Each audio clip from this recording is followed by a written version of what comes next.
You've probably heard of Mount Kailash, right? The mythical mountain in the Himalayas, the one that nobody's allowed to climb.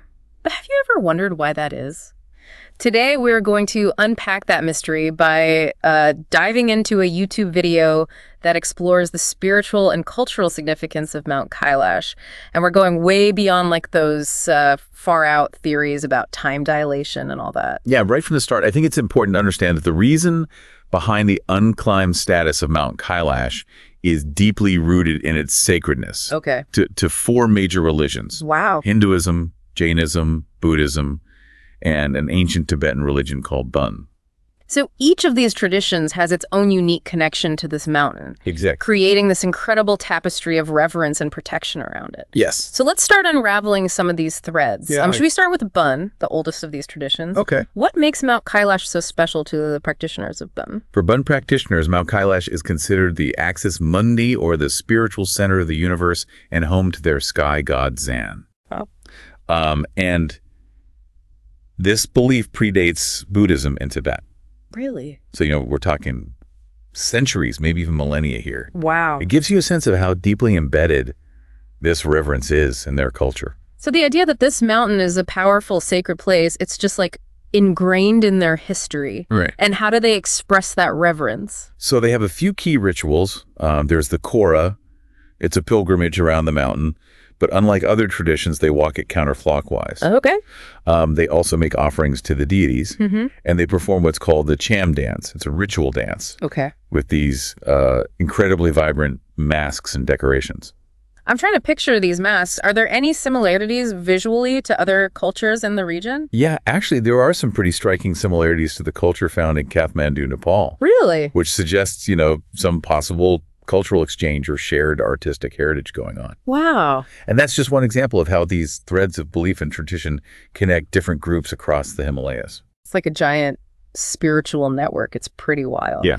So from the ancient roots of Bun, let's move on to Jainism. Okay. What role does Mount Kailash, or as they call it, ashtapada, play in their beliefs? For Jains, while the mountain itself might be physically important, it's really what it symbolizes. I see. They see it as a representation of Mount Meru, the cosmic mountain. Okay. At the center of their universe. Okay. So it's not just a place. You know an idea. It's this powerful symbol of the spiritual heights they aspire to reach. And to add to that, their first Tirthankara, which is essentially like their spiritual leader who achieved enlightenment, Rishabhadeva, is believed to have attained nirvana there. Right. So it's a profoundly sacred site. Yes. In their tradition as well. Yeah, and all of their rituals, the pilgrimage, the circumambulation, meditation, fasting, offerings, they're all focused on purification. Yeah. And ultimately achieving liberation from the cycle of rebirth. So it's interesting how each religion interacts with the mountain in ways that reflect their core beliefs. So now we come to Buddhism. Is their perspective equally focused on symbolism? Yeah. Or is it more about the physical mountain itself? So Buddhism shares the concept of Mount Meru as the spiritual center of the universe. Okay. But what's really fascinating is how Tibetan Buddhism personalizes it. They believe that Mount Kailash, specifically, is the home of Chakrasamvara, who represents ultimate bliss. Okay. And Vajrayogini, who embodies wisdom and compassion. Okay, wait, can you unpack that a little? Who are these figures and why are they significant? So in Tibetan Buddhism, Chakrasamvara and Vajrayogini are depicted in a union called Yabyum. Okay.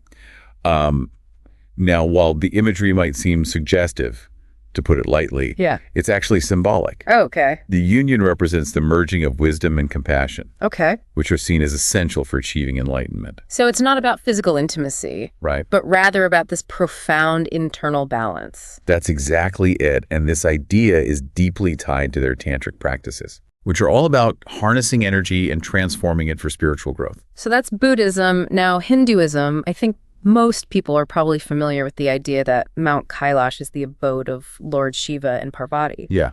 But is there anything new or surprising in the video about this connection?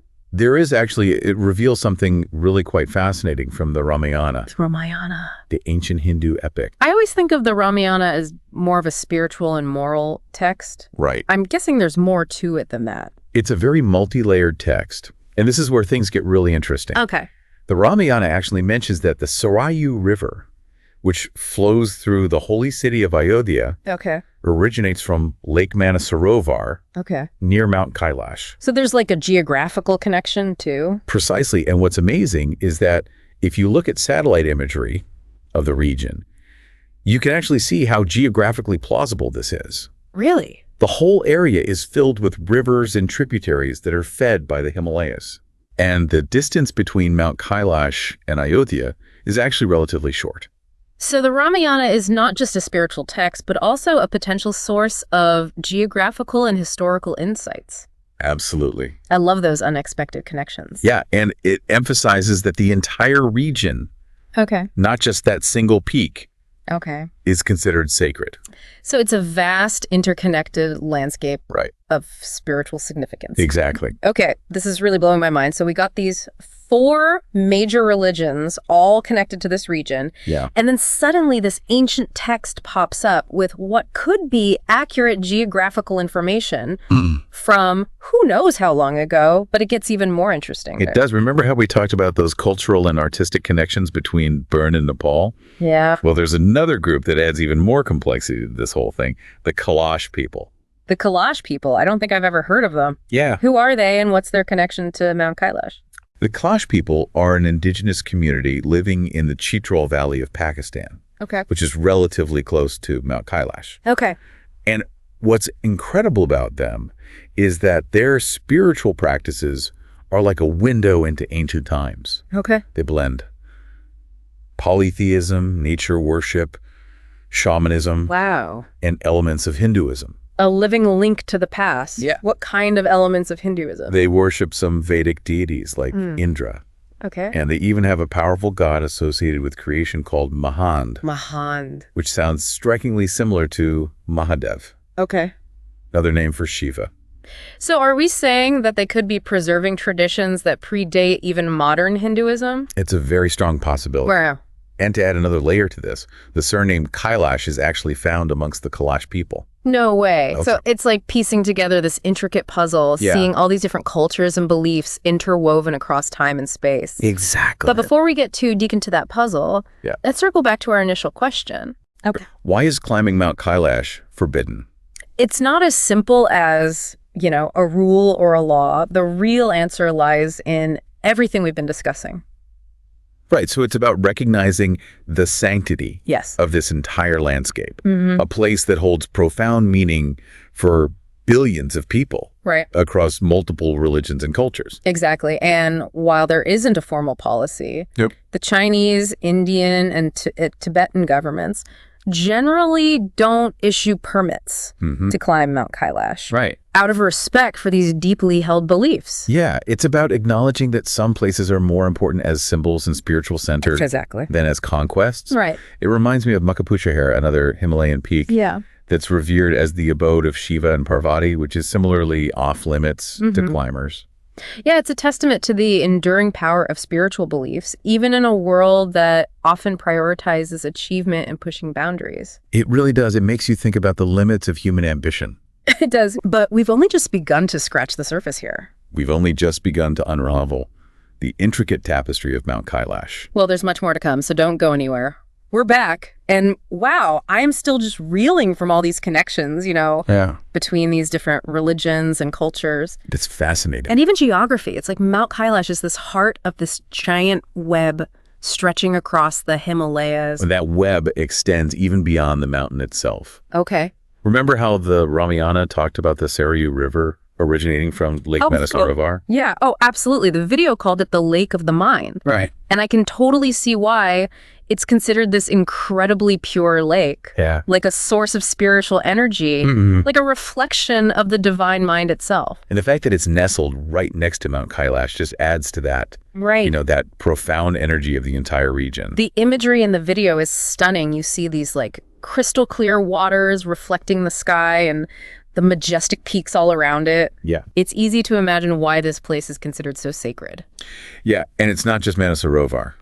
There's another lake nearby called Rakshastal. Which presents a very fascinating contrast. So there's like a spiritual opposite to this lake of the mind. Exactly. Rakshastal is associated with negative energy, even demons. Wow. representing kind of the darker aspects of existence. So it's like this whole region embodies this concept of duality, this idea of light and darkness, good and evil, creation and destruction, coexisting in this like cosmic balance. It's a very powerful reminder that you can't have one without the other. Right. These seemingly opposing forces are actually interconnected. Yeah. And essential for the harmony of the universe.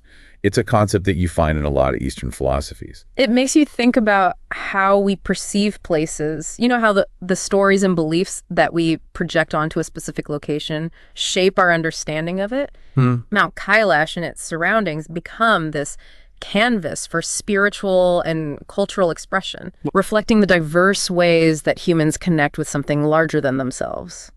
And it's not just about these abstract concepts. Remember how we talked about how pilgrimage is a central practice for a lot of these religions? Yeah, it's not just about reaching the destination, but the journey itself. Exactly. The challenges and transformations along the way. It's a physical manifestation of spiritual aspiration, pushing yourself beyond your comfort zone to connect with something profoundly meaningful.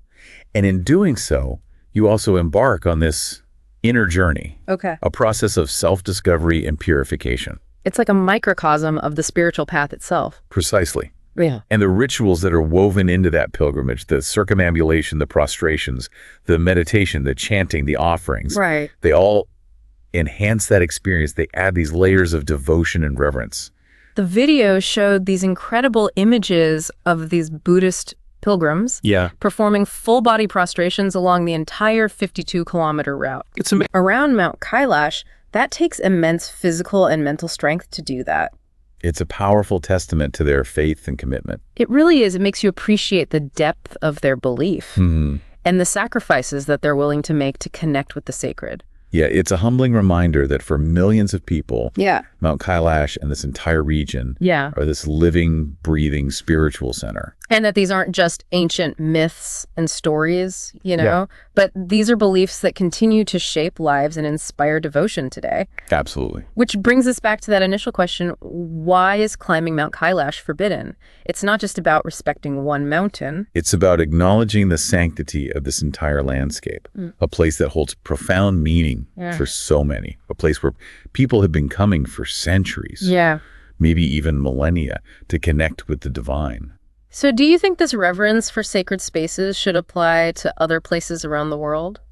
It's a question that extends far beyond Mount Kailash. It challenges us to think about the balance between human ambition and respect for the beliefs and traditions of others. Is there a point where our desire to conquer should be tempered by a recognition of the sacred? It's a complex issue for sure. It is. It makes me wonder what would happen if we approached all places with a sense of reverence and respect, not just those deemed sacred by certain traditions. That's a really profound question. Right. Imagine this shift in our relationship with the natural world. If we saw the sacred in every mountain, every forest, every river. It would certainly change our approach to exploration and development, wouldn't it? It really would. It raises the question of whether true exploration lies in conquering a physical peak or in delving deeper into the mystery and meaning of a place, respecting its cultural and spiritual significance.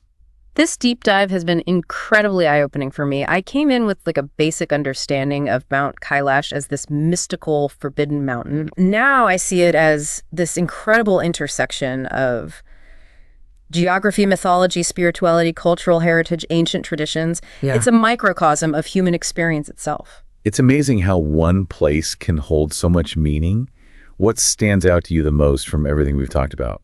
Honestly, it's the realization that the sacred can manifest in so many ways. Whether it's the awe-inspiring power of nature, the stories that we tell, the rituals we perform, or simply the act of pilgrimage. It's all about connecting with something larger than ourselves. And Mount Kailash seems to embody all of that. Making it this powerful focal point for spiritual seeking and cultural expression. But what's fascinating is that the video hints at even more hidden connections and stories. In this region, they mention other peaks and lakes with spiritual significance that are also off limits to climbers. It's like there's this whole world of hidden knowledge and tradition just waiting to be explored, respectfully, of course. And that exploration could take many forms. It could involve researching the deities and rituals that we talked about, or Perhaps even exploring other sacred mountains around the world. Or maybe it's about looking closer to home. Yeah. Finding the sacred in our own backyards. Exactly. The key is to cultivate that sense of curiosity and wonder, that willingness to look beyond the surface and appreciate the deeper layers of meaning that shape our world. Well said. This deep dive has been a powerful reminder that there's always more to learn. Always. More to uncover, more to appreciate. And on that note. So as we wrap up our deep dive into Mount Kailash, it feels like we've only just scratched the surface here. It's true. There's so much more to explore and to learn and to understand about this place and its significance to so many different cultures and religions. We've touched on so many fascinating aspects, from ancient rituals and beliefs to modern-day challenges and ethical considerations. It really makes you realize that Mount Kailash is more than just a mountain. It really is. It's a symbol. It's a crossroads. It is. This meeting point of history and spirituality and human experience. Precisely.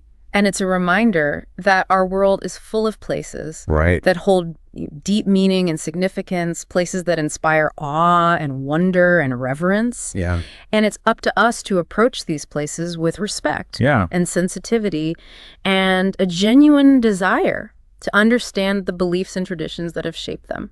I think one of the biggest takeaways for me is the power of perspective, how each religion and culture views Mount Kailash through its own unique lens, adding to the richness and complexity of its story. Absolutely, and it highlights the importance of embracing diverse perspectives, of understanding that there are multiple ways of seeing and experiencing the world.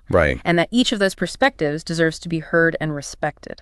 It also makes you think about the impact of our own actions, doesn't it? Yes. If a place is considered sacred by millions of people, shouldn't we take that into consideration even if we don't personally share those beliefs? It's a question that goes beyond Mount Kailash. It's about recognizing the interconnectedness of our world. And understanding that our choices have ripple effects. Impacting not just ourselves, but also the cultures and the traditions and the environments around us. Yeah, it's like that saying, take only memories, leave only footprints. But maybe we need to go a step further and think about even the impact of our footprints. Even our presence in certain places. It's about cultivating a deeper awareness, a more mindful approach to exploration and interaction with the world around us. So as we conclude our deep dive, what's the one thought you'd like to leave our listeners with? I would encourage everyone to consider Mount Kailash as a starting point, an invitation to explore the countless other places on our planet